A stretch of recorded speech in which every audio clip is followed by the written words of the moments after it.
সরকার শপথ নিয়েছে গত 17 তারিখ, ঠিক আজকে 19 তারিখ, কালকে 20 তারিখ। কিন্তু আজকে অন্ত মন্ত্রণালয়ের যে মিটিংটা হয়েছিল প্রধানমন্ত্রী, মাননীয় প্রধানমন্ত্রী সহ অন্যান্য দপ্তরের, সেখান থেকে যোগাযোগ এবং রেল মন্ত্রণালয়ের যিনি মন্ত্রী এবং তার একটু ভাষ্য আমরা শুনে আসি।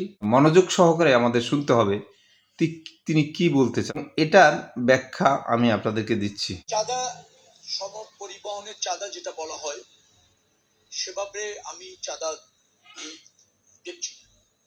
সেটা হচ্ছে সেটা পরে করবে। সেটা হচ্ছে বাস মালিক সমিতি আছে, আবার শ্রমিক সমিতিগুলো আছে, তারা তাদের কল্যাণে, এটা একটা অলিখিত বিধির মতো কোনো কোনো সময় তাদের কল্যাণেই তারা এটা ব্যয় করে, বিধায় কালেক্ট করে তাদের সম্মতি।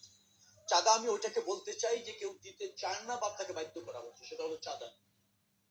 এখন ধরেন মালিক সমিতি আছে, তারা একটা নির্দিষ্ট হারে প্রত্যেকটা টিপস থেকে টাকা তোলে, মালিকদের কল্যাণে ব্যবহার করতে চায়। কতটুকু ব্যবহার হয় সেটা জানি না, সেটা নিয়ে হয়তো বিতর্ক আছে।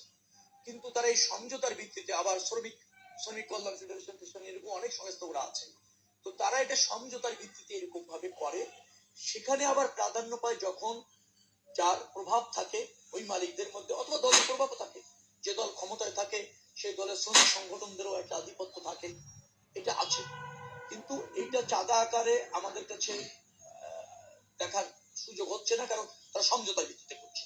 চাঁদাবাজি এরকম যদি কেউ করতে আসে, তার কোনো সুযোগ নেই। আমি আসলে কথাগুলো বলতে চাইনি, যদিও চাইছিলাম যে 180 দিন যেহেতু একটা প্রোগ্রাম দিয়েছে, সেই 180 দিন আর কথা বলবো না, কিন্তু বাধ্য হয়ে বলতে হচ্ছে।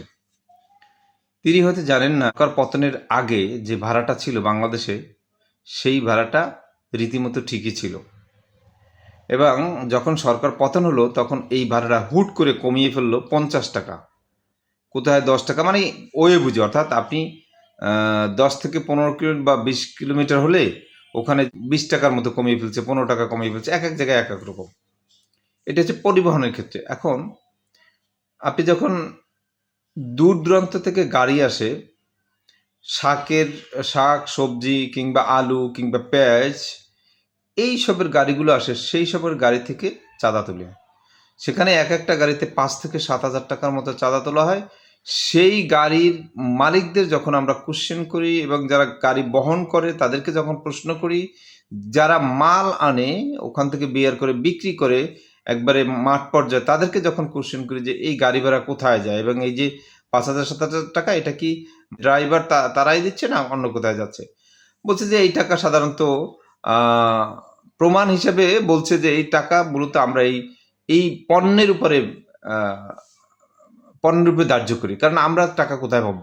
তাহলে অর্থাৎ এই চাঁদা যে নিচ্ছে যারা, তারা এই বার্ডেনটা কিন্তু তৈরি করছে জনগণের মাথায়।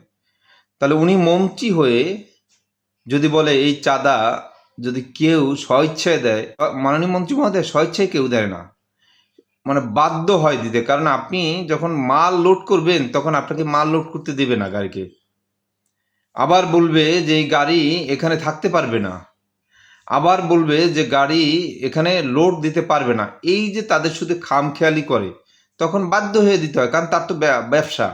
অর্থাৎ ভাড়া হবে 3,000 টাকা, সেই ভাড়া নেবে 6,000 টাকা, ভাড়া হবে 4,000 টাকা, সেই ভাড়া নেবে 8,000 টাকা। এই ভাড়া যে নিচ্ছে, এই ভাড়ার দামটা কোথায় পড়ছে? হচ্ছে পণ্যের উপরে।